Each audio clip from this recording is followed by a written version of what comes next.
pediu, como eu falei lá, para que a gente cantasse um ponto, e eu acho que é o hino da Umbanda, né? Uhum. Aí você diz só o momento que é para ser cantado para poder... Já estamos online. Já estamos online. Tá. Boa noite a todos. Eu sou a Marta Tavares, sou integrante do coletivo Girassóis Espíritas pelo Bem Comum, e hoje recebo aqui o Anderson Jorge e o pai Jefferson, para que juntos nós podemos desmistificar a Umbanda, né? Trazer um pouco de luz à forma pejorativa como as pessoas geralmente rotulam essa religião brasileira. Então, eu queria começar que eles dois se apresentassem e falassem como a Umbanda entrou nas suas vidas. De forma resumida, viu, meninos?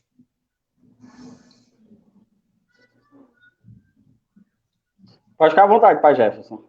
Sua história com certeza é mais do que a minha. Boa noite, eu sou o pai Jefferson, dirigente do Centro Espírita de Umbanda, Repena Branca. E a Umbanda sempre esteve presente em minha vida, né? Nasci, me criei dentro da religião de Umbanda, já trago raízes e descendências também familiares, né? Que sempre me direcionaram a esse caminho espiritual, onde sempre também me dediquei, tive sempre interesse, curiosidade de aprender, que é um dos grandes princípios também da Umbanda, a gente conhecer, procurar saber, buscar informações, né? Buscar conhecer aquilo que está além do nosso olhar. Então, sempre minha dedicação foi direcionada à Umbanda, principalmente nessa luta muito grande contra o preconceito, contra a intolerância. Você, Anderson? Vamos conhecer um pouco. Meu nome é Anderson Jorge, sou professor, sigo hoje, sou umbandista, porém minha história começou dentro da casa espírita, né? Família de berço católico, pai e mãe católicos, avô evangélico, avós católicos, como o segmento histórico de muita gente. Aos 5, 6 anos, minha mãe me apresenta as fileiras de cadeira espírita, num centro espírita que hoje já fechou, mas que para mim ficou muito, muito marcado na minha vida. O espiritismo para mim hoje é base, né? Hoje eu vivo uma Umbanda diferente, por conta da base que eu tive também. Depois de alguns anos, me encontrei na Umbanda. Porém, eu sempre fui um espírita xiita, fundamentalista, onde fora de Kardec não há salvação.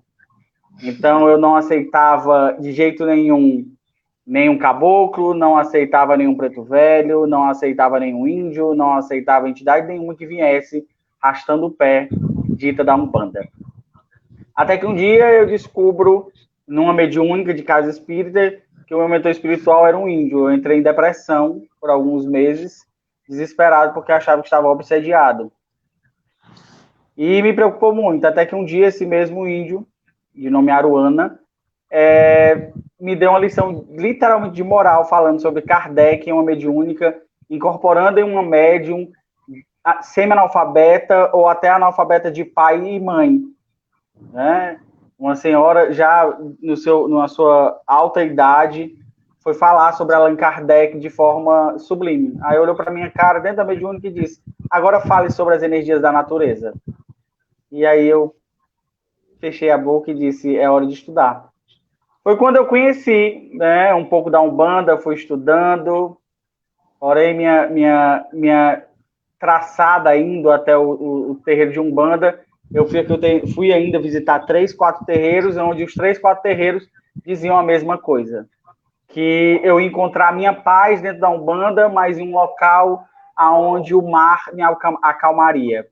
E na minha cabeça, Marta, esse lugar que me acalmava era a beira-mar. a praia de Iracema, onde eu podia sentar no mar e olhar. E alguns anos depois, trabalhando com cirurgia espiritual, a minha atual mãe de santo me encontra num local onde fazia cirurgias espirituais, onde o médico que trabalhava a abraçou e perguntou se ela podia cuidar de mim. Depois de um sonho que ela teve para fazer uma cirurgia de um órgão que ela já tinha tirado há vários anos. E mesmo ainda com muito preconceito, fui ao terreiro e nos primeiros dias, quando eu ouvi o primeiro toque de atabaque, o coração já batia diferente e ali eu me apaixonei. Quando eu olho para casa, vejo a imagem de Iemanjá, uma das grandes mães da Umbanda, e algum tempo depois eu me encontrei, me entendi filho daquela casa, aonde num cruzo de mãe de santo, numa obrigação maior da rombona da nossa casa, que é a primeira filha de santo de minha mãe coroada, ela, incorporada num preto velho que eu amo de paixão, que é Pai Luiz, ela olhou, tirou o chapéu e disse, você está em casa. E aí, como todo bom filho de Oxum, chorei litros e litros e litros. E aí me encontrei naquela casa. Hoje eu entendo uma Umbanda diferente. Eu entendo que o espírita, ele teme ao que é fora daquele padrão. E eu sempre procurei isso muito na minha vida. O que me fez decidir ficar na casa, olha que eu falo muito, o que me decidiu ficar realmente como um bandista foi numa reunião mediúnica, o meu doutrinador não conseguiu, abre aspas, me trazer de volta de um transe mediúnico e quem me trouxe foi o Senhor. E quando terminou a mediúnica, ele disse, você, porque eu não tenho capacidade e nem condições, nem conhecimento para tratar de médiuns que trabalham com a Umbanda. E aí foi quando eu abri os braços e disse para minha atual mãe de santo que eu estou ali para ser feliz. Hoje eu sou filho de mãe Décia de Iemanjá, neto de Nazareno de Ogum. Minha nação, se a gente pode chamar de nação, a linhagem que eu vivo hoje é a Umbanda de Almas e Angola, onde nós fazemos referência e respeitamos o sagrado do mistério caboclo, onde nós amamos um preto velho, onde nós amamos a preta velha, onde nós sentamos para rezar um terço. Hoje eu sou feliz. Agradeço a Deus por uma filha de Iemanjá me acolher, coisa que tantas entidades já tinham dito que eu ia ser acolhido e entender que o meu lugar era na beira do mar. E a beira do mar é o meu terreiro, que é a Casa da Misericórdia, que é um terreiro de Iemanjá. Eu falo e acabo me emocionando porque a história da minha vida ali dentro, eu sou muito feliz, eu sou muito grato pelaquela casa, eu sou muito grato pela Umbanda, eu sou muito grato pelo Espiritismo, e eu vou parar de falar, porque senão eu vou passar a noite todinha falando, porque eu amo falar. Já o meu encontro com a Umbanda foi aos 19 anos, quando eu saí aqui do Ceará e fui morar com um irmão meu em São Paulo. Ele era um bandista, né? E o preconceito ainda era maior naquela época, era tudo muito escondido, inclusive da própria família. E as reuniões eram na casa dele. Era o terreiro do Pai Roxo, que era um índio, né? Era o guia principal dele. E foi justamente lá que eu tive o meu primeiro contato com a mediunidade, a comunicabilidade com os espíritos, o que era reencarnação, a lei de causa e efeito, e aprendi principalmente com esse índio sobre a humildade. E foi justamente o Caboclo Roxo que, vendo quanto eu queria mais informações sobre a espiritualidade, me encaminhou, me indicou para procurar a doutrina espírita, que aí eu saberia de muitas coisas. Então, eu agradeço profundamente esse mentor, né, que para mim é um mentor, que me conduziu até na minha jornada espiritual. Tem uma pessoa aqui que está assistindo a gente, que é a Nadsa. E a Nadsa, ela viu uma pessoa cantando um ponto e achou muito lindo, né? E a Umbanda é isso, é alegria e é também música. E os pontos cantados são fundamentais nos nossos trabalhos, nos trabalhos de Umbanda. Então, eu acho que a gente poderia cantar o hino, né, para que as pessoas conhecessem a emoção, né, dos umbandistas em relação a essa egrégora de luz, né? Saruanda, que é a Umbanda. Vamos lá? Quem começa? Saravá Umbanda, salve as leis divinas, salve Aruanda, salve todos os orixás e todas as falanges. Refletiu a luz divina com todo o seu esplendor, vem do reino de Oxalá, onde a paz e amor, luz que reflete na terra, luz que reflete no mar, luz que vem de Aruanda para o mundo iluminar. A Umbanda é paz e amor, é o mundo cheio de luz, é força que nos dá vida e a grandeza nos conduz. Avante, filhos de fé, como a nossa lei não há, levando ao mundo inteiro a bandeira de Oxalá. Levamos ao mundo inteiro a bandeira de Oxalá. Epababá, Oxalá, salve todos os orixás, salve a lei de Umbanda. Salve. Marta, Gente, agora... Oi. deixa eu só falar uma coisa sobre o ponto cantado, rapidinho, para que todo mundo entenda, dentro da Umbanda e dentro do mistério caboclo, o que é cada ponto riscado. É a reza do caboclo. É como o caboclo diz, como vem para trabalhar, aonde ele vai trabalhar, como ele vai trabalhar. O hino da Umbanda, ele faz alusão e se refere ao que o Caboclo das Sete Encruzilhadas, nos meados de há quase 100, mais de 100 anos atrás, 109 anos atrás, se não me falha a memória, pela mediunidade Zélio Fernandinho de Moraes, espírito do Brasil, na época, no Rio de Janeiro, ele anuncia a Umbanda dentro do Espiritismo, e nesse dia foi dito que não cabia muito esses tipos de entidades dentro do Centro Espírita, dentro da chamada mesa branca. E aí ele disse, então amanhã eu fundo uma nova religião, onde eu vou trazer paz, amor, onde você vai entender o outro com a raça e etnia que ele tem. Então, o Caboclo das Sete Encruzilhadas, quando inicia a Umbanda, e esse louvor, vamos chamar de louvor para a gente entender um pouco, esse cântico que é o hino da Umbanda, ele reflete toda a luz que vem do plano espiritual para esse serviço. Agradeço pelo canto do Pai Jefferson.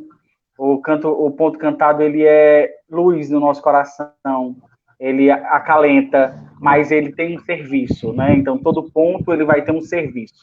Então, cada entidade que a gente escuta e vê, ele tem um serviço. Concluindo o que o Anderson falou referente ao ponto cantado, o ponto cantado, ele é uma oração, ele é um acalento, ele é uma mensagem que o guia traz através da melodia, através da música, para que possamos fortificar a nossa alma, fortificar o nosso espírito, o nosso perispírito e o corpo material, para que assim nós possamos receber as vibrações que eles trazem e entrarmos em sintonia com o ambiente espiritual, né? Com o ambiente também do terreiro, para que nós possamos entrar em sintonia com todas as energias dos orixás, dos falangeiros de Umbanda que ali estão circulando. Então, é muito importante que nós possamos escutar cada palavra, cada detalhe do ponto cantado, pois ele traz muitas mensagens que muitas vezes podem solucionar determinados problemas na nossa vida. O Anderson começou, né, e eu até ia falar disso, contextualizar historicamente a Umbanda, né?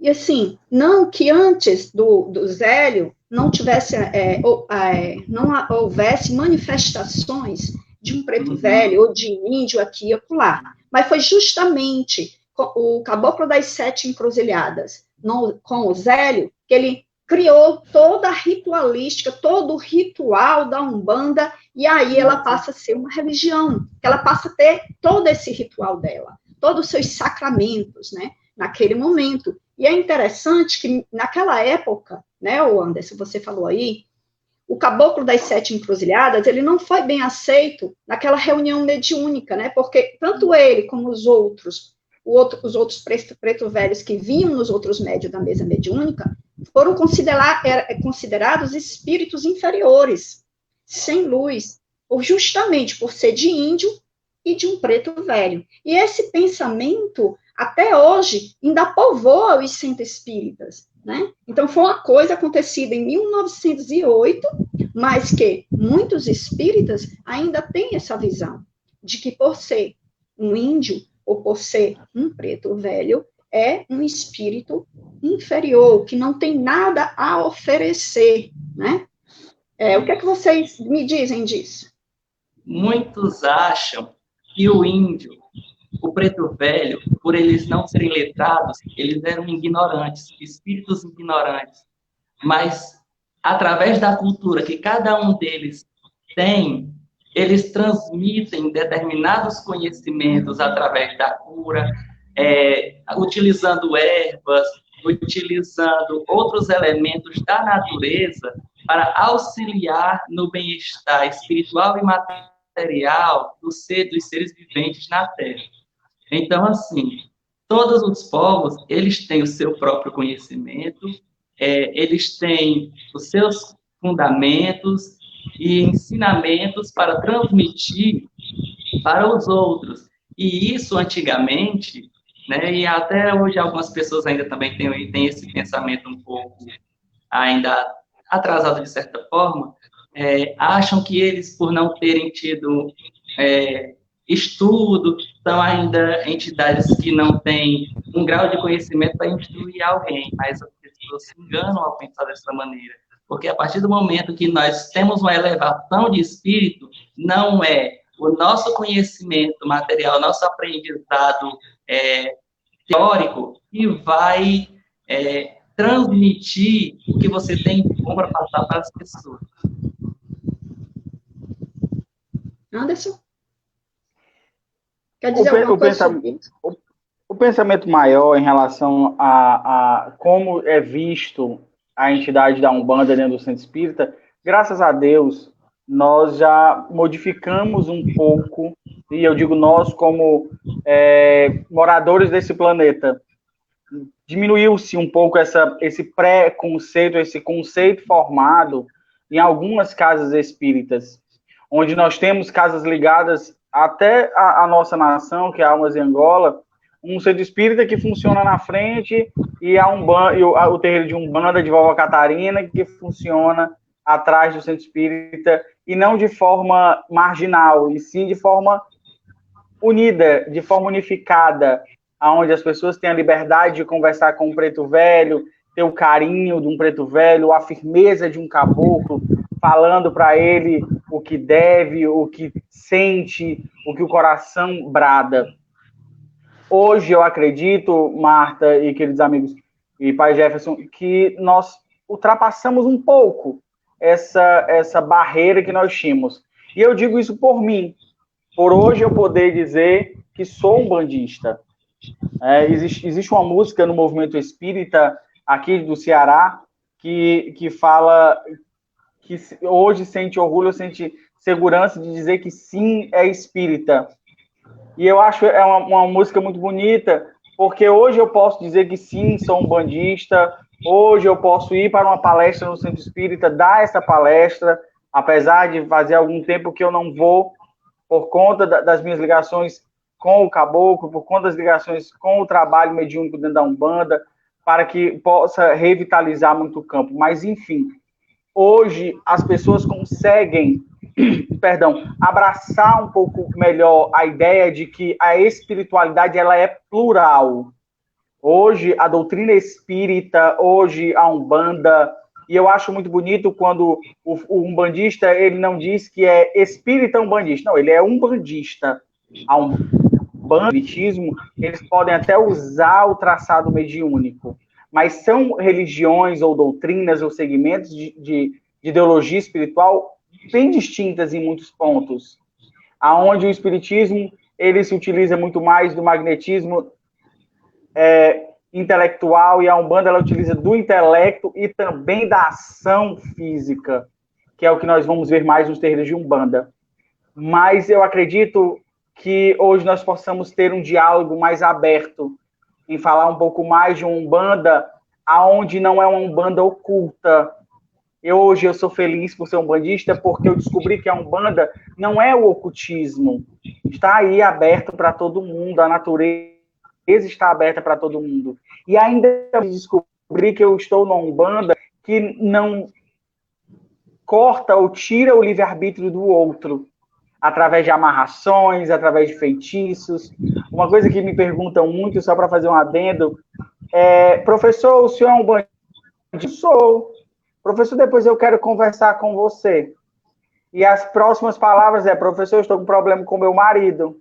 O que eu faço? O que eu faço para ele me amar? Eu digo que se ame primeiro, porque ele não precisa ser amarrado a você para amar ninguém. Uma coisa que foi dita no meu casamento, para poder encerrar a minha fala, pelo menos por esse instante, no meu casamento foi dito pelo senhor Cibamba, na coroa de minha mãe, dessa de Iemanjá, ele disse: eu uno vocês enquanto vocês quiserem estar unidos. Eu não quero que vocês jamais digam que até que a morte nos separe, mas que vocês sejam felizes, isso é muito bom. A Umbanda que se vive hoje é uma Umbanda de evolução, de crescimento, aquele que quer transformar o eu e não o outro. Isso é muito bom.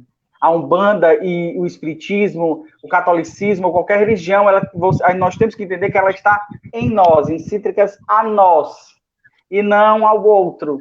Então, não é um terreiro que me faz umbandista, não é o centro espírita que vai te fazer espírita, e assim sucessivamente. O que vai te fazer é a casa do Pai, que é a tua morada maior, que é o teu coração.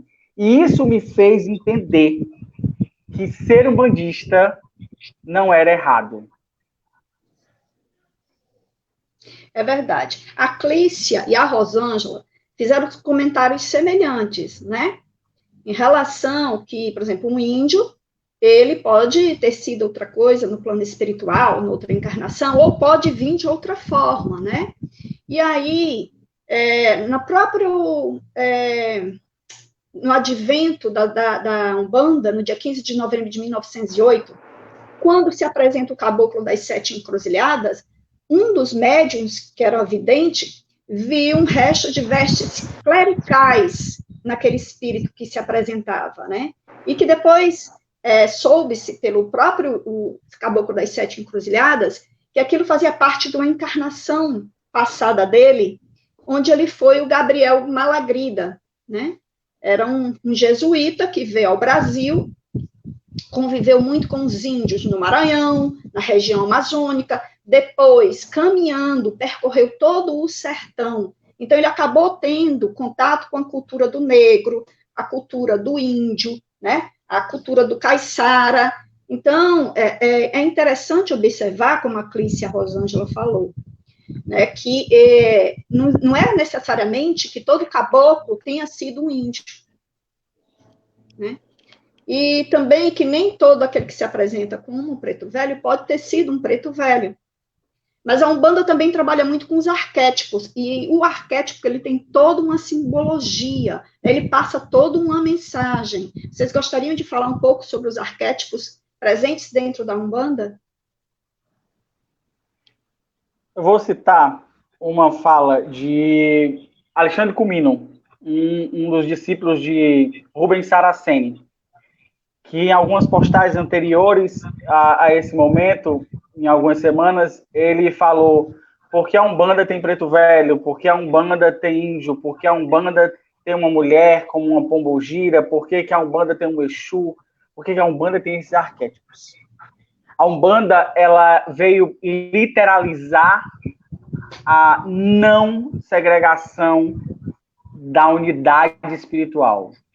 A Umbanda, e acredito que muitas outras religiões, mas eu estou falando de Umbanda como umbandista, ela veio nos trazer que todos nós brancos, negros, mulatos, homoafetivos, felizes, tristes, baixos, gordos, magros e excessivamente Deu uma falhadinha. Para fazer essa coletividade mais singela, de que olhar nos olhos de uma vovó e olhar nos olhos de um caboclo de Ogum, que tem a sua firmeza, ou um caboclo de Xangô, que tem a sua força, eles todos trazem amor. E eu acho que a moeda maior que Kardec e os espíritos trazem é essa benevolência, essa indulgência, esse perdão, dita na pergunta 886 do Livro dos Espíritos. E eu vejo que é isso.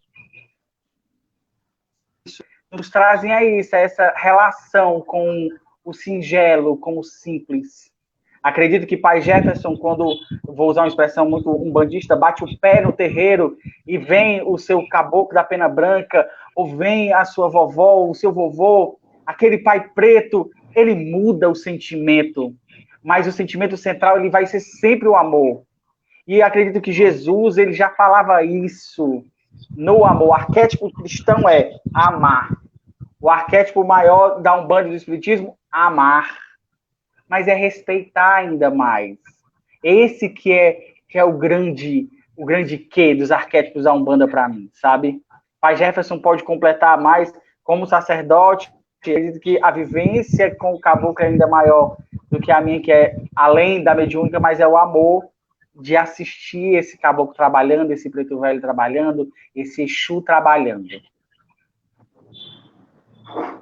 Na questão do arquétipo dentro da Umbanda, ela veio para romper as barreiras que existem do preconceito e mostrar que todos nós somos irmãos com a direção do nosso Pai Maior, né?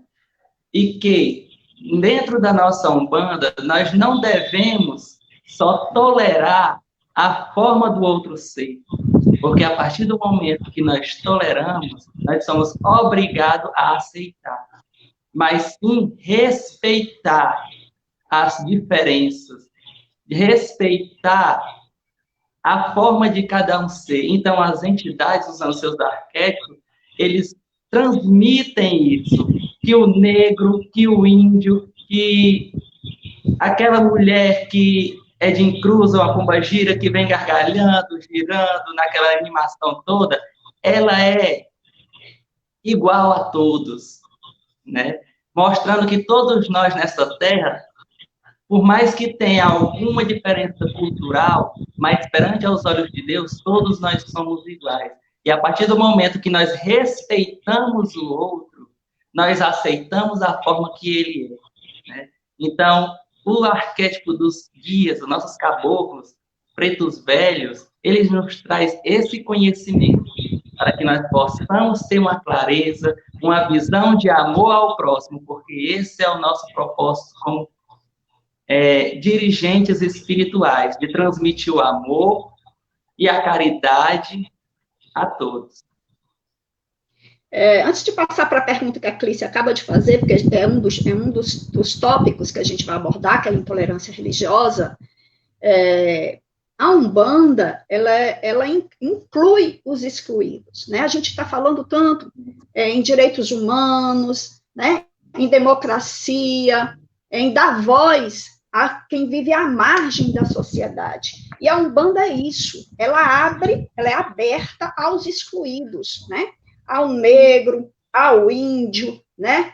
Ao baiano, ao boiadeiro, né? A quem geralmente não pode ter voz dentro de nossa sociedade. A Umbanda não, ela coloca aqueles que estão na margem no centro, né? E diz, vocês são importantes.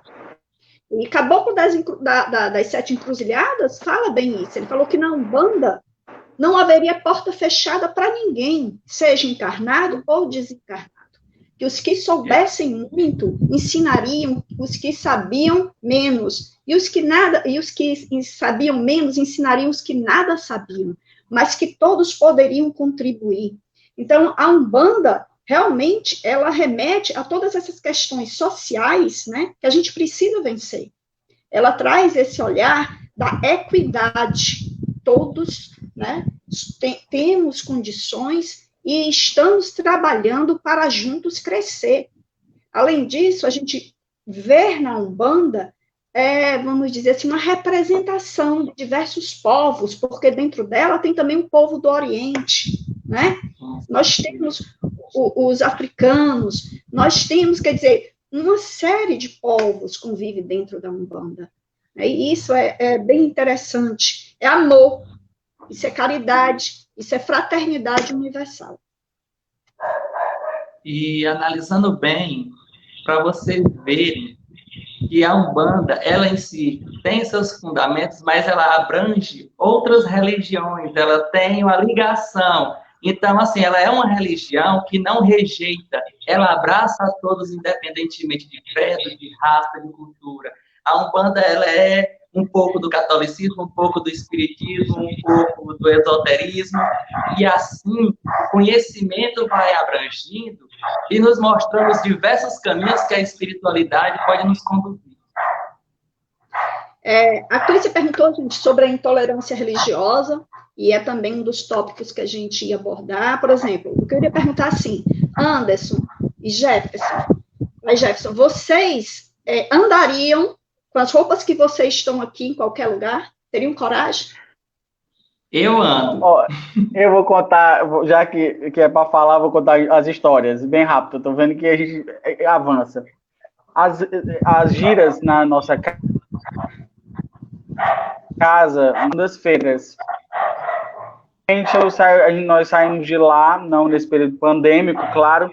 Nós saímos de lá entre 10h30 e 11 horas. E próximo à minha casa existe um supermercado que fecha meia-noite. E geralmente está eu, minha esposa e meu filho. Todos fardados, todos de branco, eu de gorro, Marcele, que é minha esposa, de pano de cabeça, meu filho Ian de gorro também. E vamos ao supermercado desse jeito. Eu não tenho que temer por ser um bandista. Eu temeria se eu não fosse honesto. Eu temeria se eu... Enfim. Hoje a Umbanda, para mim, ela vai sim. E acho bonito quando estou todo de branco. E não faço isso para me amostrar. Faço isso para mostrar bandistas, que tanto são chamados de macumbeiros, têm a liberdade do ir e vir, né? E então, nós saímos do terreiro toda segunda-feira, quando está acontecendo o gira, vamos voltar, retornar quando tudo isso acabar e vamos estar livres para andar novamente. Ir e vir para o terreiro é fardado, né? Eu gosto do branco, eu gosto do gorro, eu gosto do cheiro que a Umbanda tem. E olha que no supermercado param minha esposa, que tem uma cara de cigano enorme. A Marcele parece muito com o povo cigano. E certa vez perguntaram a ela se ela lia mãos. E eu disse, você devia ter dito que lia. Era só mandar ela escrever alguma coisa e você lê. Porque é outra coisa que dizem muito quando sabe que você é um bandista. Se você lê mãos, se você lê cartas e se você joga búzios. E se tem alguma coisa do meu lado. Isso não é apenas do espírita. Então, sim, eu amo e eu ando de branco para onde eu preciso. Minha sexta-feira é branca para lembrar que eu não tenho cor, para lembrar que eu tenho que ser puro, para lembrar que eu tenho que trazer clareza no meu espírito. Claro que não vai ser uma roupa que vai fazer isso, mas ela vai me ajudar a lembrar que eu sou filho de um pai maior e que eu tenho que tratar todos igual. Você não tem receio de ser agredido? Já fui. E já fui no mesmo supermercado. Como está muito tarde, a gente acaba consumindo algumas coisas no mercado, mas produtos a todos, tipo um iogurte que vem numa bandeja, enfim. E notei que o rapaz de segurança que foi arrogante para o meu lado para dizer que eu tinha que pagar, que eu tinha que passar pelo caixa aquilo ali, eu disse, mas eu pago. Eu estou aqui toda segunda-feira. Eu acho que o senhor não é cego de me ver. E eu sou um pouco estressado quando eu sinto essas coisas. E aí, nesse dia, eu gritei. Eu falei alto, em bom tom. Não é porque eu visto branco, não é porque eu sou um bandista que eu tenho que ser marginalizado por quem não conhece a minha religião. E dias depois eu fui conversar com o gerente, solicitei sim as desculpas feitas, e eu acredito que a partir desse momento, esse supermercado começou a ver com outros olhos o umbandista que frequenta. Porque umbandista é igual o cearense no mundo, em todo lugar tem um. O cearense, quando a gente encontra no meio do mundo, é só fazer a vaia do cearense, né? O do macumbeiro, se você falar qualquer expressão da Umbanda, ou seja, do candomblé, ele já olha e diz, ali tem um bandista também. Então, nós estamos em todos os lugares por livres. Temi nesse dia, mas não perdi o rebolado. Porque quanto mais a gente mais abaixa, mais a gente está abrindo méritos para sermos agredidos. E hoje nós vivemos receio, sim, com essas coisas. Não conhece, então tá errado.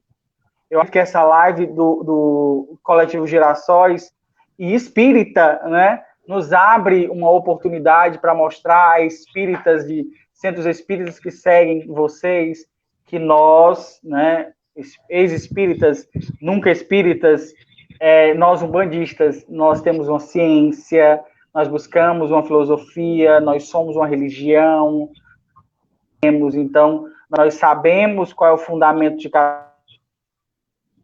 Para finalizar, falo demais, viu? Eu digo uma coisa, que se eu não tiver a crença real no que eu sou, eu vou temer sim o outro. Se tiver quatro homens zarrões atrás de mim, eu vou correr, porque eu ainda sigo a lei de conservação. Pernas para quem te quero. Mas nunca sofri, porque eu dou aula, turma, para alunos com mais de 500 alunos em sala de aula, 60 alunos, então eu tenho alunos de 60 número de alunos a 500 alunos em eventos maiores, e eu digo sim, sou um bandista, e eu sou feliz. Então, quando nós acreditamos, nós temos uma fé maior, nós sabemos que nós não estamos abandonados, seja pelo nosso guardião Exu, ou seja, pelo Elohim maior, que é o nosso orixá. Então, não temo, não, eu sou feliz. E você, pai Jefferson? Eu costumo, geralmente, sair dessa maneira como estou aqui, vestido com as roupas do terreiro, principalmente quando alguém me convida para visitar, né, a sua casa, os terreiros. Eu já saio de casa todo padronizado. Já aconteceu algumas vezes de eu sair para pegar ônibus da forma que eu estou aqui, vestido. E teve vezes que eu dei sinal, o ônibus não parou. Uma vez também, na parada do ônibus, que era de frente à casa de uma senhora evangélica, ela começou a botar louvores em volume bem alto e gritar, repreende, senhores macumbeiros, e não sei o que mais. E foi aquela coisa, mas também eu fiz vista grossa, que não estava nem vendo, que não era nem comigo, que aquilo não estava me atingindo. E segui meu percurso. Mas, assim, graças a Deus, referente à questão de sofrer agressões físicas, por preconceito, graças a Deus, até hoje não. E eu não escondo minha fé, né? Tem certos momentos que, às vezes, a gente tem que ter cautela, porque, infelizmente, nós sabemos que a qualquer hora nós podemos sofrer esse preconceito. Então, nós temos que saber pegar com jeito, perto de certas pessoas, para dizer qual é a nossa religião. Já tem outras ocasiões que a gente já se sente a vontade de dizer abertamente, porque já vê que as pessoas já têm uma visão mais ampla, uma mentalidade mais aberta. Então, assim, de certa forma, mesmo que que a gente não esconda a nossa religião, mas por existir ainda pessoas preconceituosas, nós temos que também ter uma cautela e saber, em certos momentos, onde está pisando para não gerar consequências maiores. Infelizmente, ainda tem que ser assim. A Cris Braga, ela falou algo que eu acho que a maioria dos umbandistas passam, que ela não tem coragem de sair paramentada né? Apenas com o pano de cabeça e olhe lá. E a Rosângela falou que acaba sofrendo preconceito dos próprios parentes, familiares, né? Ou seja, dentro da própria família, taxam. Lá, olha lá, o macumbeiro, olha lá, a macumbeira. E isso com todo o peso, né, que essa palavra traz, né? Toda essa negatividade que é colocada nessa palavra. A Umbanda, você falou uma coisa, Anderson, há um tempinho atrás, sobre a questão da amarração, jogo de búzios, essas coisas. E a Umbanda, ela tem conteúdo, ela não é uma prestadora de serviços. E as pessoas precisam descobrir isso. Ela tem muito ao que ensinar, muito ao que esclarecer, uma profundidade enorme, até por conta dessas entidades que vêm, cada um trazendo um pouco, né, do seu arquétipo, da sua cultura, a forma de enxergar as coisas. Então, ela é muito rica nessa questão, né, nesse contexto todo. Eu queria aproveitar, Pai Jefferson, para que você explicasse um pouco. Atrás de você tem um altar da Umbanda, né? A maioria dos terreiros tem. E eu tenho certeza que as pessoas estão interessadas em saber. Então, você poderia explicar um pouquinho e aproveitar e falar um pouquinho da questão do sincretismo religioso presente também dentro da Umbanda? Certo.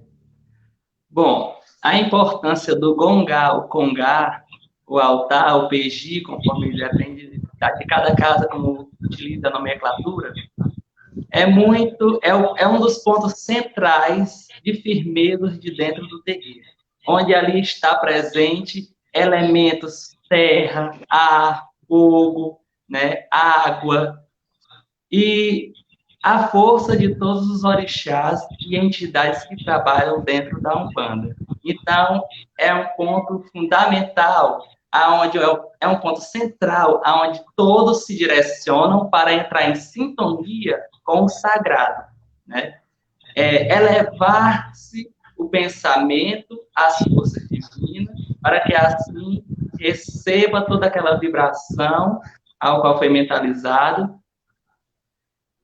e ter um direcionamento, um ponto de força para focar nos seus propósitos, nos seus objetivos espirituais e se sentir mais aconchegado também pelas entidades. Por estar aqui também muitas imagens, né? E na questão do sincretismo, o sincretismo surgiu da época da escravidão. Desde quando os escravos eram proibidos pelos seus senhores, né, de cultuar a sua fé, de cultuar a sua cultura em si, e eles criaram uma estratégia de assimilar determinados orixás a alguns santos católicos. Quando eles fizeram isso, eles passaram a montar altares, aonde ali em cima ficava a imagem do orixá, ou do santo católico, e embaixo da mesa, coberta pelas toalhas, ficava o assentamento daquele orixá.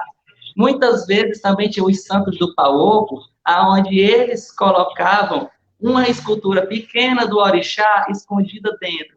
Então, quando seus senhores viam aquela cena, eles ali louvando diante daquela imagem católica, eles imaginavam que eles estavam cultuando, fazendo alguma oração na linguagem deles para aquele santo que ali estava presente. Sendo que, na realidade, por trás de tudo aquilo, eles estavam reverenciando o orixá que ali, no oculto, por dentro daquela imagem, ou embaixo daquela mesa, estava ali firmado, assentado.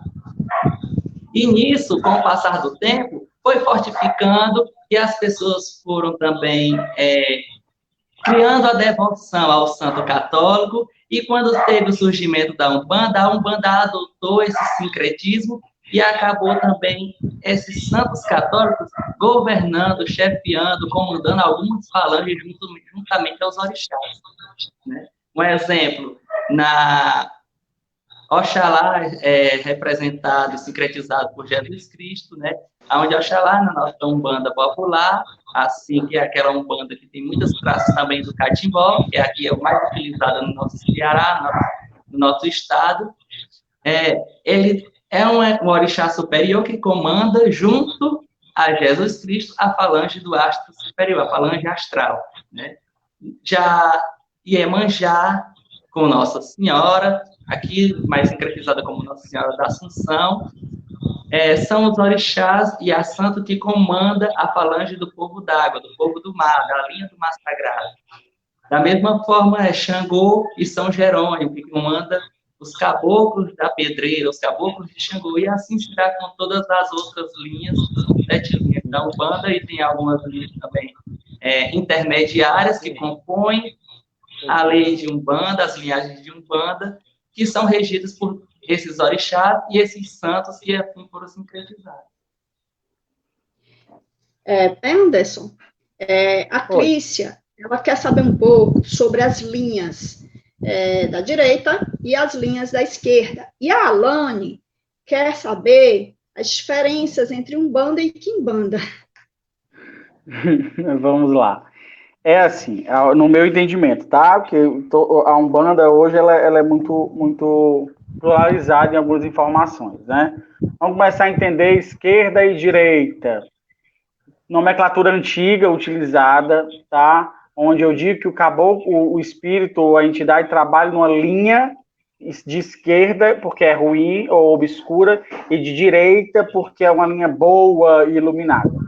Na verdade, a grosso modo para entender, porque senão a gente ia passar mais 46 minutos falando só de linhas de Umbanda, temos várias, né, de trabalho, mas vamos entender um pouco, direito e esquerda.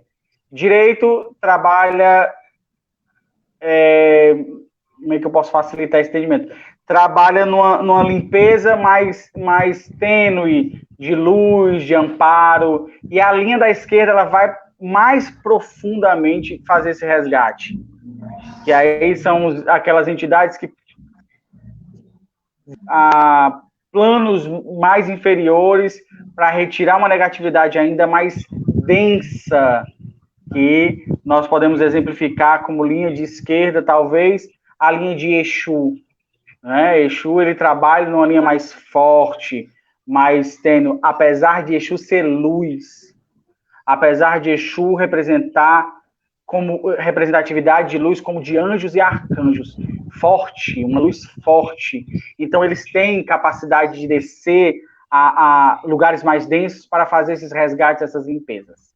Não que o caboclo de linha de direita não tenha essa capacidade de fazer essa mesma limpeza, mas não tem a facilidade porque o povo de esquerda, vamos chamar assim, já tem técnicas. Então, a Umbanda ela respeita muito as técnicas de cada agrupamento espiritual para trabalhar. A maior dúvida é saber de Umbanda e Quimbanda, né? Dentro de uma Umbanda mais plural, a Umbanda e Quimbanda, ela não existe uma diferenciação. Porém, o inteiro é aquele que trabalha feitiços, é aquele que trabalha de forma mais terra-terra, desmanchando feitiçaria, desmanchando forças espirituais vindas de procedimentos espirituais, como, vamos chamar aí, né, como trabalhos feitos, esse tipo de coisa. Como o quibandeiro que nós temos, por exemplo, temos vários que estão dentro da casa de Umbanda trabalhando com isso. Então, Umbanda é como o hino fala, Umbanda é paz e amor, é um mundo cheio de luz, é uma força. Então, foi feito as conotações. O problema é que a Umbanda, como ela não é uma doutrina codificada, nós acabamos criando, recebendo influenciação de muitos outros segmentos religiosos. O Pai Jefferson falou uma coisa muito, muito sábia, que é o seguinte, a Umbanda ela é um pouco de muita coisa.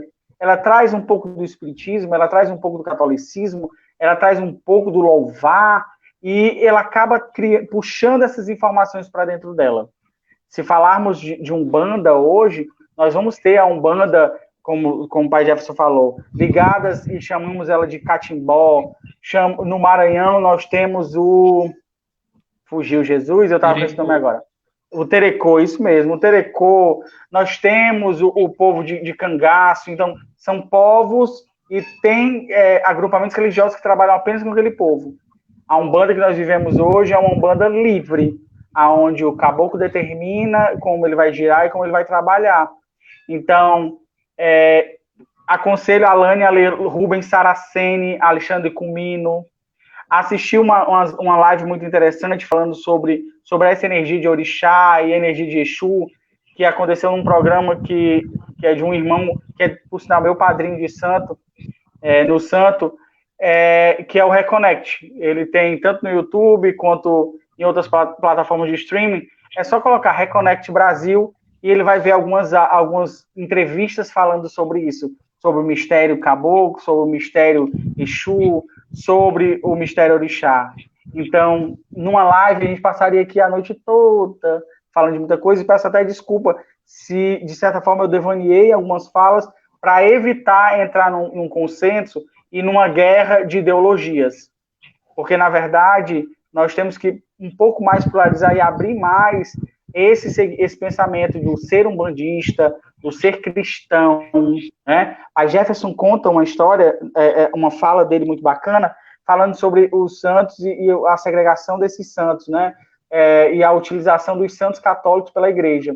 Já existem alguns historiadores que vieram na antemão de tudo isso que nós aprendemos. Esses historiadores dizem que os santos católicos foram introduzidos pela Igreja Católica para poder trazer o africano para perto, dizendo, olha, tá vendo, a santa é assim, ela que traz as águas, o santo está na pedreira, tá vendo, ele está sentado numa pedra, ele é Xangô. Então, para você ver, Marta, que nós sofremos, a Umbanda, ou as religiões afrodescendentes, assim eu posso dizer, apesar da Umbanda ser brasileira, tá? Ela sofre muito essa influência. Há algumas positivas, ao meu ver, claro, que eu não estou aqui para falar em nome da Umbanda, eu estou a falar em nome do meu sentimento umbandista, sabe? Que é isso, que entender esquerda e direita, para mim é só saber onde é que o coração está, porque, na verdade, quando o Exu chega em terra, acredito que o Pai Jeff sinta essa mesma coisa, o amor, ele cria asas no nosso coração, é luz, Exu é luz. Com certeza. Luz, mas a luz está junto. Gente, eu me emociono muito quando eu vou falar de entidade por conta do amor que se tem, por entender esse amor. Deixa eu só abrir um parênteses bem rapidinho, que eu vi uma pergunta falando justamente sobre isso, dizendo que no Espiritismo nós temos arquétipos também. Mas, na verdade, o arquétipo ele veio, né, só dando uma voltada no que tinha sido falado, ele veio para facilitar isso. Então, às vezes, um médico, é melhor ouvir um médico do que ouvir um índio. É melhor ouvir Dr. Bezerra de Menezes do que Pai João de Aruanda. Então, a gente acaba esperando receber a orientação dos arquétipos, dos espíritos kardecianos, vamos dizer assim, e acabamos esquecendo de que o que vem no ouvido é a mensagem. É essa mensagem. Então, a diferença de esquerda e direita, lateralização e a energia. E Umbanda e Quimbanda é a denominação do culto, se assim eu posso exemplificar melhor. Também, tá? Eu falo mais do que o gato em terra, como dizer minha avó. Eu queria que o senhor falasse mais um pouquinho de Exu, já que, segundo a Igreja Católica, né, ela acabou endemoniando essa entidade, né? Então, o Exu, geralmente, ele é associado ao diabo, ao capeta, né? Ao ser perverso, que faz o mal. O que você fala para a gente sobre isso? Bom, na questão do orixá Exu ter sido sincretizado ao diabo, é porque houve uma determinada má interpretação deste orixá, né? Por ele ser um orixá muito alegre, muito divertido, muito ligado ao plano espiritual e tem a maior facilidade de agir sobre os seres habitantes nesta terra, então acharam que ele era uma entidade diabólica por ele ter muito acesso às coisas do mundo, muita ligação às pessoas e tudo mais.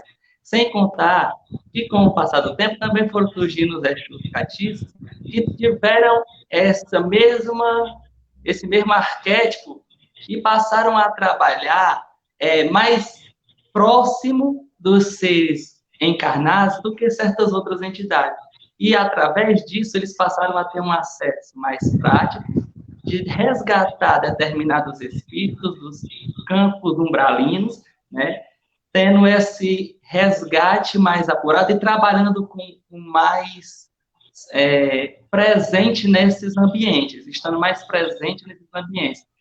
Com isto, foram que, tendo a visão que o Exu, foi surgindo uma visão que o Exu, ele era do inferno, pode-se assim dizer, né? Eram seres negativos porque trabalhavam nas trevas, mas não buscavam a saber por qual motivo eles estavam mais presentes naqueles ambientes. Para justamente resgatar daqueles locais trevosos aqueles espíritos sofredores, aqueles espíritos que estavam ali necessitando de ter a clareza, de observar que realmente precisavam reconhecer os seus erros cometidos nesta terra para que assim pudessem serem resgatados. Então, infelizmente, por essa atuação, né, de Exu em si, tanto Orixá como o Exu Catiço, assim chamado, e Pombagira, surgiu esta visão negativa, entendeu? Porque Exu Orixá, né, sim, ele é luz, ele é movimento, ele é comunicação, Exu é alegria, Exu é amor, Exu é tudo que traz de bom. Por que muitas pessoas dizem, eu não sei por que outras linhas as pessoas não têm muito aprendido. Geralmente, muitas pessoas têm mais atração pela linha de Exu, se sente mais agradável pela linha de Exu. Por quê? Porque o Exu, essa falange de Exu, o Orixá Exu em si, ele traz o que realmente é aquela essência humana, né? Aquela ligação, que existe aquela ligação do espiritual com a compreensão do material. Então, o que acaba acontecendo? O encontro de ambas as partes de energias, que as pessoas sentem aquela energia mais próxima, não sente assim aquele certo distanciamento, não, porque aqui eu tenho que andar com mais calma, não. Tem muitas pessoas que sentem mais a vontade de conversar, de buscar conselhos de Exu do que outras entidades. Por quê? Porque o Exu, ele vai, muitas vezes, orientar até em outros determinados aspectos, ao qual, às vezes, tem pessoas que têm vergonha de perguntar de suas vidas pessoais. Eu vi o Alexandre Comino, e ele deu uma significação para Exu que eu gostei muito. Ele falou que Exu são guardiões, né, responsáveis pela limpeza, né, das energias mais densas, mas que Exu também, ele representa, né, e traz à tona as sombras que vivem em cada um de nós. Então, é através do Exu que você trabalha o que está oculto dentro de você, e que muitas vezes você não quer enxergar. Então, esse é o trabalho também do Exu dentro de um terreiro, trabalhar as sombras que estão dentro de nós. Isso mesmo. E outra coisa, trazer a verdade e a justiça. Porque muitas pessoas acham que Exu é de fazer o mal, eu peço mal a alguém e o Exu vai me atender. De jeito nenhum. É o que eu sempre costumo dizer. Entidade nenhuma faz mal a ninguém. Eles vêm para trabalhar em benefício do bem. Quem faz o mal é o pensamento do ser humano, o coração do ser humano. Então, a partir do momento que nós todos sabemos que o pensamento tem poder, então, a partir do momento que nós vibramos negativo na intenção de alguém, uma hora ou outra vai ter algum espírito zombetiro ali, algum espírito obsessor, que vai atender aquele seu pedido, aquele seu chamado. Mas não, isso não foi ação da entidade, do Exu ou de outra entidade qualquer, que foi atender aquele pedido. Então, existe muita falta de conhecimento de algumas pessoas, de achar que pode demandar alguém utilizando uma determinada entidade, ou até mesmo utilizando o Exu para certas práticas maliciosas, né? Alexandre está falando isso também. Então, Exu, ele, muitas vezes, quando se faz esse pedido, nós temos que ter muito cuidado, porque Exu é justo, não é injusto. Ele analisa todos os detalhes antes mesmo dele atender alguém. E outra coisa que eu sempre costumo dizer, nós temos que tomar cuidado e fazer por onde também merecer determinados pedidos, porque nossos guias não são gênios da lâmpada, que a gente chega ali, pega a lâmpadazinha, faz um pedido e de imediato eles vão ali realizar aquele seu sonho, não. Nós temos que ter a clareza que eles estão ali para nos conduzir, para nos guiar, nos mostrar uma maneira mais prática de conseguir determinados objetivos. Cabe a sua conduta, a sua maneira de se comportar, seu pensamento, para poder você receber aquele merecimento de alcançar determinada graça. Uma coisa que acaba prejudicando muito a Umbanda, a gente sabe disso, é aqueles cartazes que a gente costuma ver, né? Mãe Ansã traz pessoa amada em um dia, né? E a gente sabe que também existem muitos charlatões envolvidos nesse tipo de coisa. E o Cumim fala também que se um Exu faz mal, então não é Exu. É algum espírito que vem e se passa por Exu. Até porque o nome Exu já impressiona, porque está associado, né, ao diabo e amedronta as pessoas. Então, às vezes, como a gente tem aqui 1 hora e pouco para falar sobre a Umbanda, né, o Anderson e o Pai Jefferson, e a Umbanda ela é bem complexa, até porque, como eu te disse, é muito abrangente, né? Então, se a gente fosse adentrar com profundidade em cada coisa, a gente ia passar aqui mais de 24 horas, com certeza, né? E não tem condições, né? Eu queria só perguntar, Anderson, existe você que já trabalhou no espiritismo, na mediúnica, existe diferença do médium no centro espírita para o médium de Umbanda? É assim, Marta... também tipo assim, de inconsciência, sabe? Ou tá consciente ou inconsciente, como se processa isso? Na verdade, como funciona isso, eu tenho que fazer um apanhado de algumas lembranças para tirar esse exemplo, tá? Qual a diferença do médium bandista para o médium espírita? 0. Mediunidade é em qualquer lugar. Anderson, todo médium bandista, ele diz que é inconsciente, ou que você tem que buscar a inconsciência. Eu acho que em poucos momentos da minha vida, Marta, eu fui inconsciente, ou eu deixei a minha consciência ser levada a total pelo espírito que está trabalhando comigo. A única vez que eu acredito que eu tenha perdido essa consciência, só para a gente possa contextualizar, foi quando minha mãe de santo, mãe Décia, foi ao meu encontro em um local xamânico que tem lá no Eusébio, chamado Portal da Via Láctea. Eu trabalhava lá com um médico espiritual, e no dia que ela chegou lá, esse médico espiritual abriu a porta, eu não conhecia, eu não sei o que aconteceu, eu só fiquei sabendo depois que me contaram, que ele abriu a porta e disse, chegou quem eu estava esperando. E mãe dessa já conhecia o Portal da Via Láctea, que é um lugar que me acolheu, gente, de forma fantástica. E entre o meu espiritismo e o meu umbandismo, dentro eu tive esse adendo que foi dentro de um portal com energias diferenciadas, com a forma de se ver religiosidade diferente, que é o Portal da Via Láctea. E então eu comecei a notar que eu não precisava ser diferente, porque não existe diferença na mediunidade, a mediunidade é se entregar.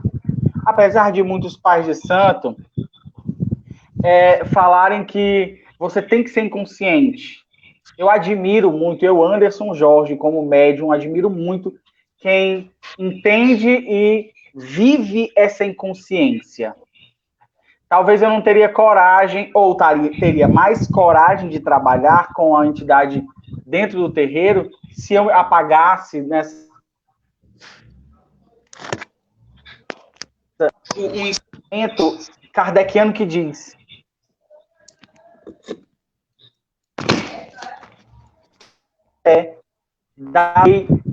do preconceito humano.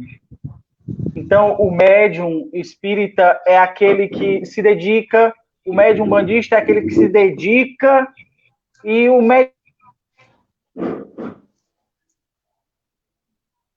médium que não é de religião, que um dia essa mente é reiluminada no seu campo de trabalho. Vem cá, você recebeu uma ferramenta e não trabalhou.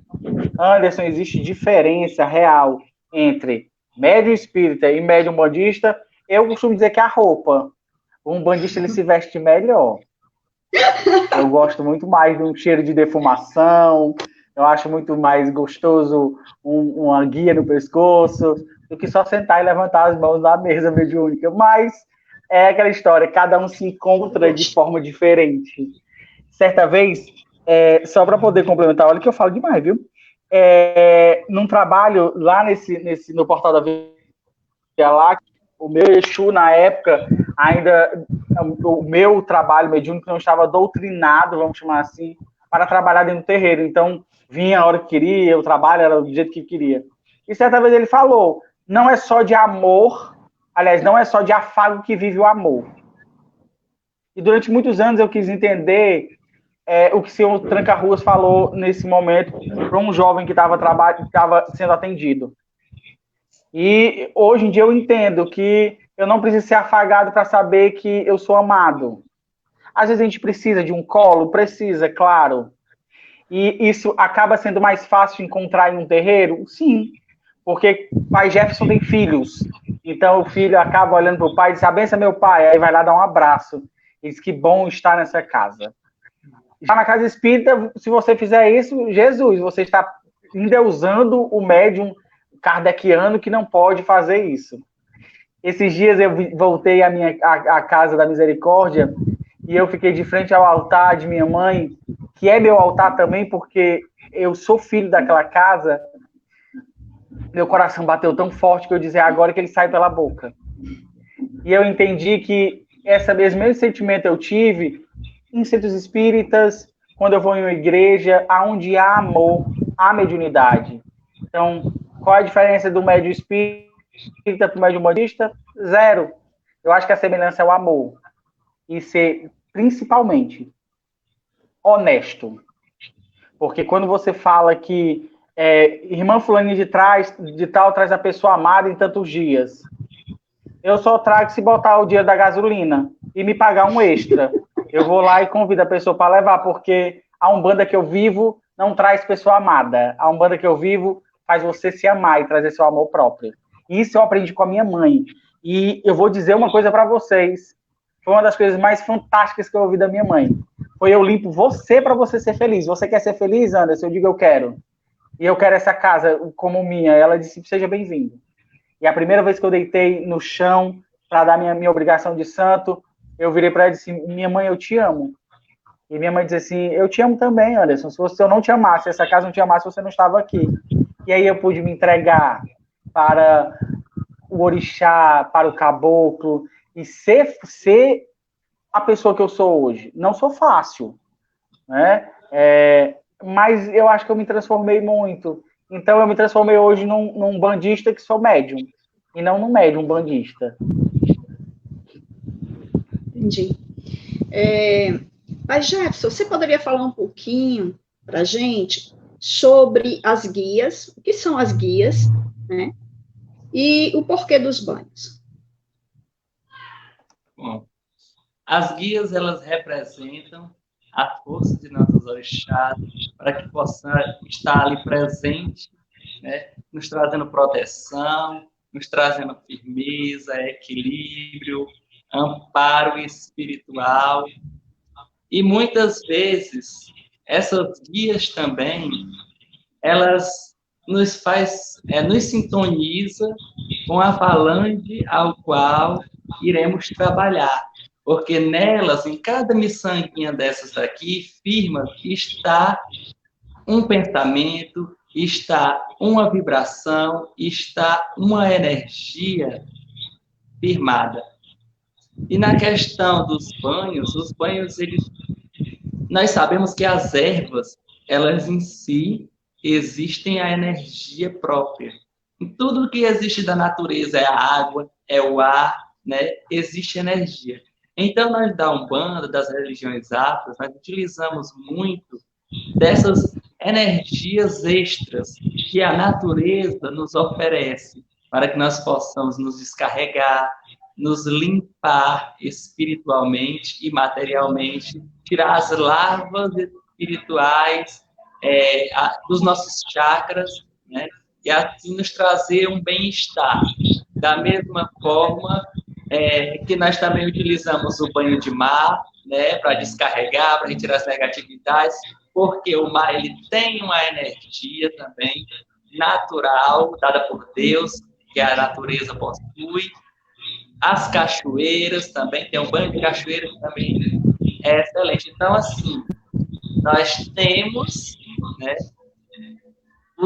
nós utilizamos os banhos das ervas, mas também nós utilizamos outros banhos, como esse ao qual eu citei, que é onde também encontramos a presença, né, dos orixás, principalmente no mar, Iemanjá, nas cachoeiras de Mamãe Oxum, onde também podemos receber força, né, para vencer as nossas batalhas diárias. Então, essa é a finalidade dos banhos, né? Nos auxiliar, nos livrar das negatividades e renovar as nossas forças, as nossas energias, e as guias nos traz a proteção, nos traz a defesa, o equilíbrio, nos traz a força da nossa entidade também presente. Teve uma pessoa que fez uma pergunta para você, era se um médium iniciante, acho que é o Debey Lobo, se o médium iniciante, ele precisa de determinada guia. Cadê? Pai Jefferson, para um médium iniciante na Umbanda, existe alguma recomendação de uso de guias? Sim, a primeira guia para o médium iniciante, né, após ele passar pelos processos de iniciação, é a conta branca, né, que é a guia de Oxalá, muitos chamam, outros chamam guia de anjo da guarda, que é a guia do médium iniciante, para onde ele vai ali começar receber e entrar em sintonia com as falanges, com as suas entidades, iniciando ali um processo de adaptação também com essas energias, e para que ele já possa ir se acostumando a saber zelar também dessa responsabilidade que é todos os nossos objetos que nós utilizamos dentro da ritualística umbandista, porque a partir do momento que eu termino de utilizar uma guia, eu não posso chegar a tirar ela de qualquer forma e estar em qualquer lugar, porque não é um objeto qualquer, é algo sagrado, né? Ali ela concentra uma energia ao qual ela foi toda preparada, ela foi firmada, para que eu pudesse utilizar, ou o médium iniciante, ou um médium já dentro da Umbanda, pudesse utilizar. Ela é preparada pelo seu caboclo, ela requer também alguns objetos a mais, alguns detalhes a mais que o seu caboclo pode pedir para colocar.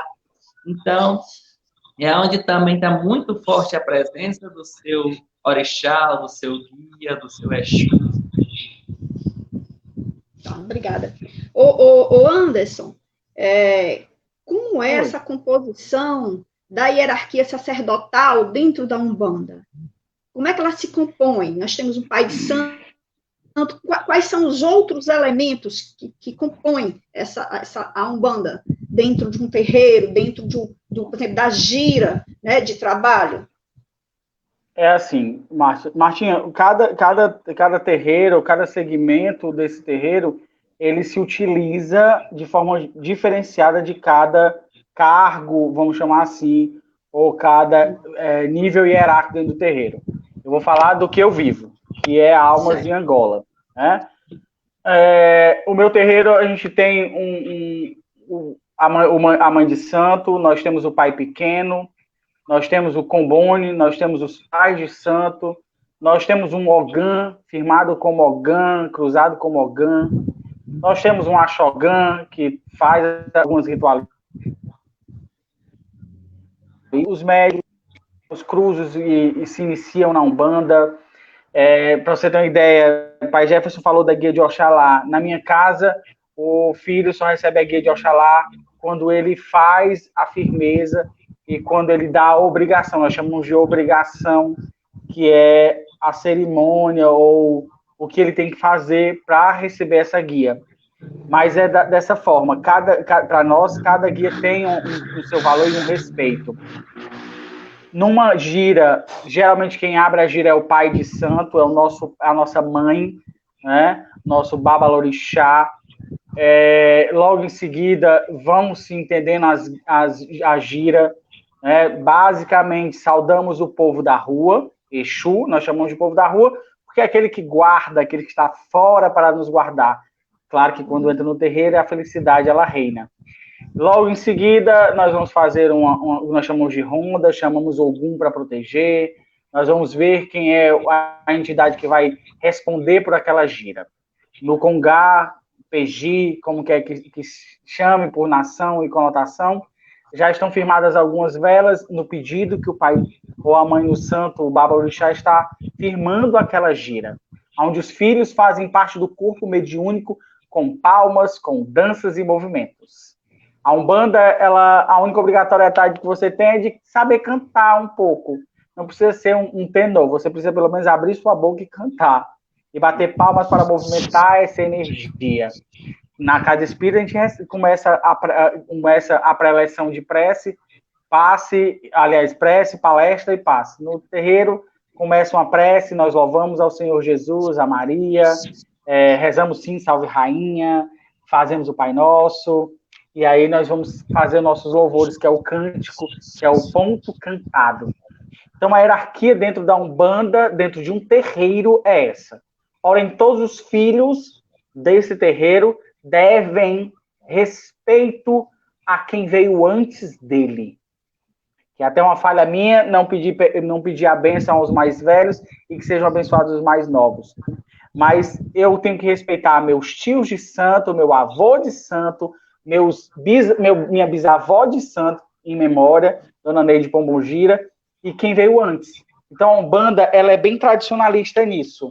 Quem veio antes, quem recebeu toda a graduação antes, como pai de santo, mãe pequena da casa, como mãe criadeira da casa, que é aquele que cuida do médio iniciante. Então, a minha casa funciona assim, Martinha. Nós saudamos os mais velhos e pedimos a bênção àqueles que já são sacerdotes ou que já deram suas obrigações maiores. E abençoamos quem quer que peça para ser abençoado, porque eu costumo dizer que bênção, água e comida ninguém nega a ninguém. Então, a hierarquia, o trabalho que se faz de pessoas dentro da Umbanda, na minha casa, na formação de almas em Angola, é isso. Quem veio antes merece o respeito e merece também a dedicação de se olhar para o outro e entender que o outro traz uma bagagem. Não é porque eu passei 26 anos no Espiritismo que eu sou maior ou menor do que um que está há 5 anos só na Umbanda. Eu tenho que prestar respeito à hierarquia que veio sendo firmada pela Mãe de Santo e pelos caboclos que cuidam da minha casa. Eu volto a dizer, eu chamo minha, porque eu sinto a Casa Misericórdia como minha. É engraçado que eu costumo dizer aqui em casa assim, vou lá em casa. Aí aqui em casa, e todo mundo já sabe que eu estou indo lá em casa, eu estou indo na Casa da Misericórdia ver minha mãe, ver minha madrinha de santo, ver meus irmãos, meu padrinho, e ver toda a hierarquia que lá tem naquele chão.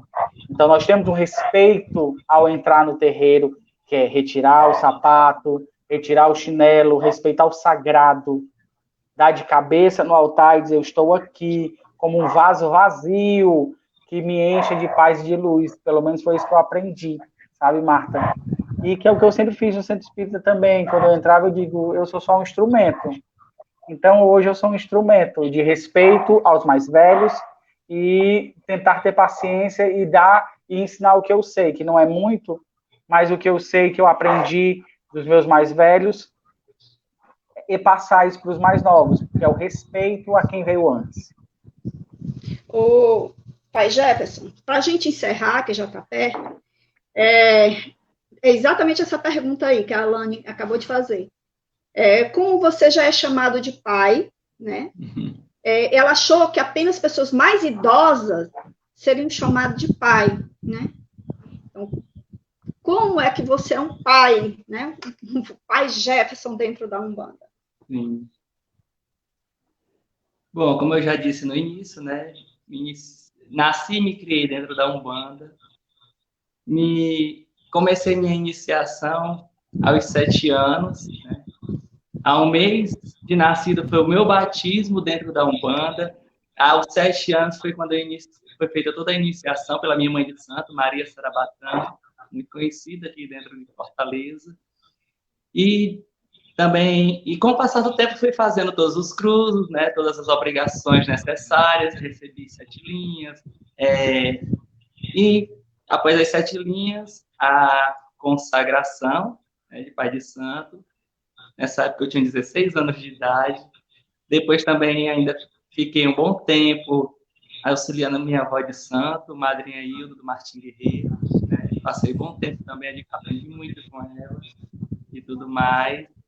E muito jovem tive essa responsabilidade, dada pelos meus próprios guias, de abrir o terreiro de Seu Pena Branca, de fundar o terreiro de Seu Pena Branca. Já faz 11 anos que estou nessa jornada, né? Graças a Deus, com muita dedicação, muito amor. Certo que em alguns momentos sempre tem alguns seus altos e baixos, mas com força e com fé, seguindo adiante para vencer.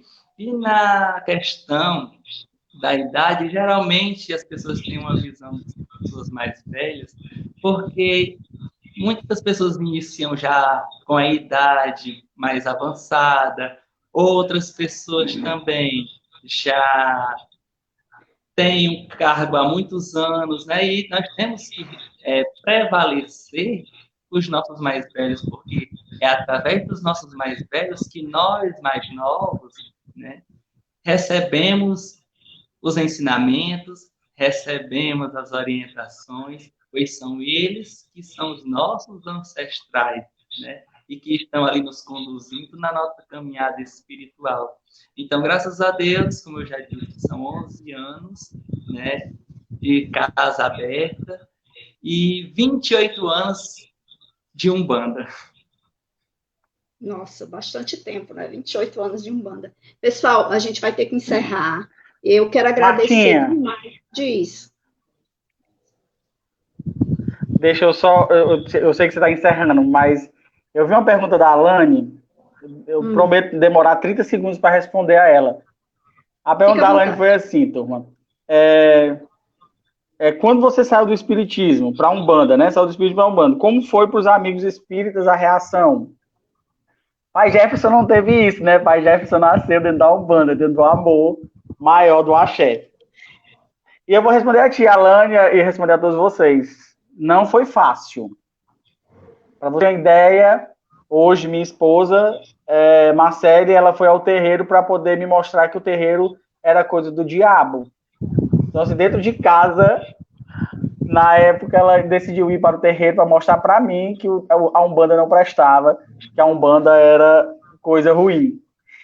E quando eu contei para meus amigos espíritas, principalmente para quem mais me importava, na verdade, para alguns, o nariz, mas muitos outros ficaram muito felizes. Eu costumo dizer que teve muito mais reações felizes por eu estar feliz hoje. E no dia do meu casamento tinham muitas espíritas dentro do terreiro, viu? E eu fiquei muito feliz, eu sou feliz. Então, eu acredito que quando você se encontra, isso transparece. Eu acho que Pai Jefferson, na sua pequena idade, quando se torna sacerdote, eu acredito que essa luz transpareceu no coração dele.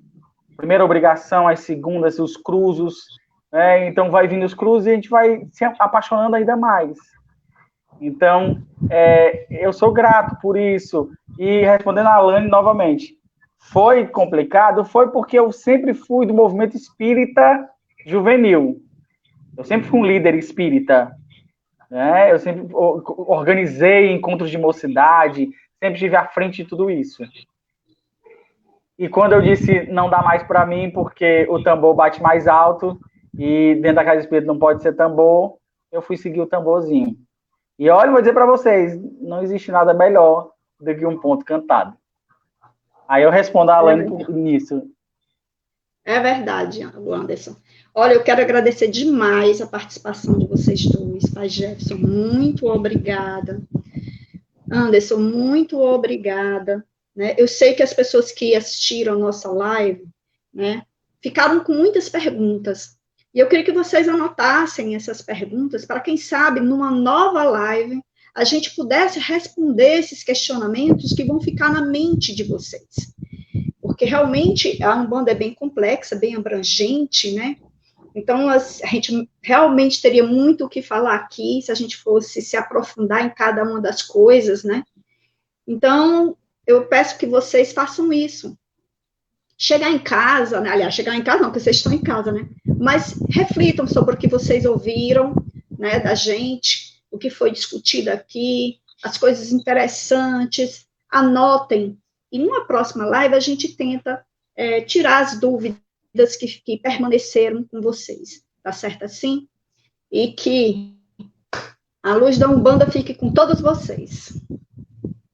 Axé. Axé. Agradeço também a todos, né?